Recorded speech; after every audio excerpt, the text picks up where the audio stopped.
Hello and welcome back to Hadoop Exam Learning Resources. In this session, I'm going to cover question number 24 for AWS Solution Architect Professional Level. These questions are provided by HadoopExam.com and this is from practice paper 1. So now let me directly go to question number 24 and discuss more on. So you have been given this image and identify which of the given VPC configuration is a valid configuration. So that image you can click it and you can see this. So now let me go to the explanation and where we would discuss more on that, correct, how this can be done and whether it's correct or not, any option.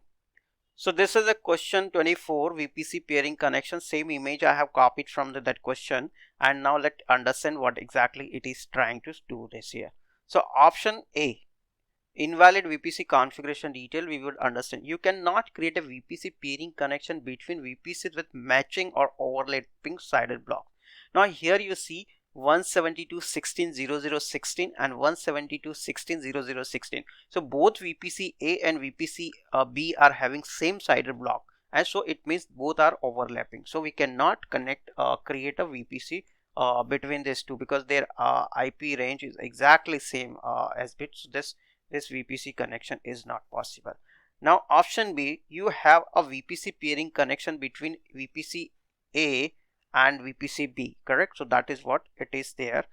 We're using PCX AAA BBB, that is their basically peering name, and VPC A and VPC C, that is also peering connection is there is no VPC peering connection between VPC B and VPC C, and they are saying there would be communication allowed using this ... So obviously this is not a valid, so this is again invalid. If you wanted to have a communication between these two, then you have to create a new VPC peer connection here, then only it is allowed basically. Now moving to option C, you have a VPC peering connection between VPC A and VPC B using like VPC peering, correct, and VPC A also has a VPN connection or AWS direct connection basically between this your corporate data center. There's a connection VPC A and corporate data center, or a direct connection, whatever it is possible. So what it is saying, even if you have this is again a kind of transitive connectivity you are looking for, correct, which is also not supported. You have to specifically create some connection between these two, either using VPN or direct connect to make a basically connect with that VPC and communicate with this.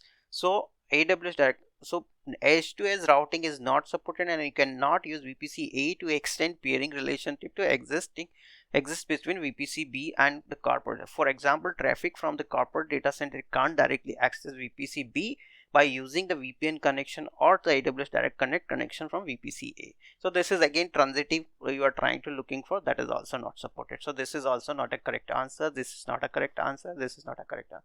Now let's talk about option D. Again option D, this is basically your internet, okay, this is your internet, and VPC A and VPC B are connected using your what you can say VPC peering connection. We have VPC has an internet connect gateway, so this is a public basically accessible. VPC B does not, and VPC B does not have edge to edge routing is not supported, so you cannot use VPC A to extend peering relation between to exist between VPC B and internet. So that is not supported here. Again, this is transitive you are looking for, so this is also not correct. So you have to make sure. The simple point here is one point, basically if you wanted to have VPC peering connection, it means it has to be explicitly set up between two VPC. That is what it is saying. So this has to be there to make a good like to working peerings. So that is what. So based on this, if I go and check for the question, so here not an A is correct, not a B is correct, not a C correct, not a D correct. So answer is a none here. So that is what I would see here, and explanation is also provided here. So that's all about question number 24. Thanks for watching, and I hope you understand what I'm trying to explain here, and this would help you to prepare for your real-time exam as well as your real-time work with the organization when you work on the project, correct? So you need to understand this, how things work, and basically, and you would be able to implement in a production environment such thing. So thank you. I'm stopping now, and please visit hadoopexam.com for more material and quality content. Thank you. I'm stopping now. Hello, in this video I'll tell you how to convert a long text into MP3 file or in OGZ format, and which you can download as well. For that you would be using a software provided by quicktechie.com. So now let me show you the features and what all can be done using this software. So let me start here. Even before I start, I wanted to show you this software is provided by quicktechie.com, and this is their website. This is the website which you need to go to and download this software. So let's start with the features. You can download your text converted into MP3 or OGZ format, whatever text you have converted in any language which is supported by utility, and whatever voice rate you want to change. Virtually there is no limit because we are using here Google Voices to convert your text into voice. So Google has there a limit with 5000 characters in each request, but we have created this software such a way there is no limit. You can create as big as text file and you can convert into a single MP3 file. What we do basically, we submit multiple requests if there is a more than 5000 characters in each request, and then we accumulate the result and finally gives one MP3 file or OGG file.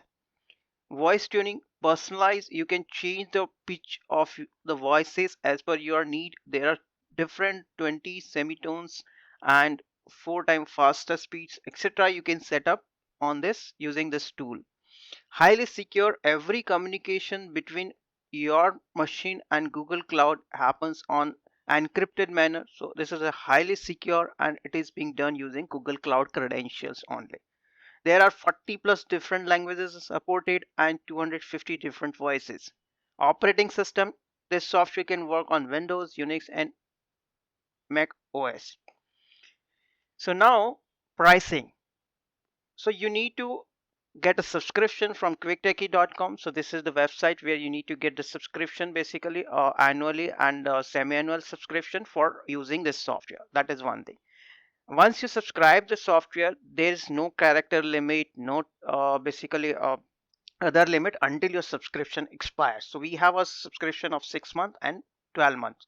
So you can subscribe this. Other thing which Google has basically their own prices for conversion of text to speech basically. So but if you see up to 4 million character for a standard or non-wavenet voices, it's absolutely free for each month. So 4 million characters is equal to, you can imagine, is almost 10 textbook in general.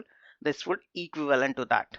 Correct. And Google Cloud provides up to 1 million character text to speech conversion for WebNet voices, which is high quality voices, free for 1 month, absolutely free. And if you are using Google trial version of 90 days, the $300 is also free to use. So this is a much cheaper solution compared to anything which is available online text to MP3 conversion or something. Those has a limitations, how many characters you can send in each request, how much you can download this, how monthly limit they have, kind of thing. There's once you subscribe this software, until your subscription expires, there's no limit. You can convert as many character as you want. So that is what the pricing perspective. Now let's move to the customer base for this this tool which quicktechie has, audiobooks converter. So like most of the people now started converting textbook into the audiobooks, and they wanted to listen it and kind of things, and